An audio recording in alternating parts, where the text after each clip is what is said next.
Yun, masamang balita mga par. Meron tayong may one eye cord. Ihiwalay na agad natin to. Parang may sinyalis na siya. Ayan o. Namamaga yung mata niya. Namamaga. Tapos nagluluha. Ayan o.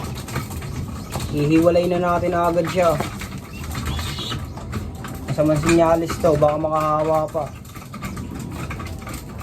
Dito natin siya ilalagay. Doon sa isang cage.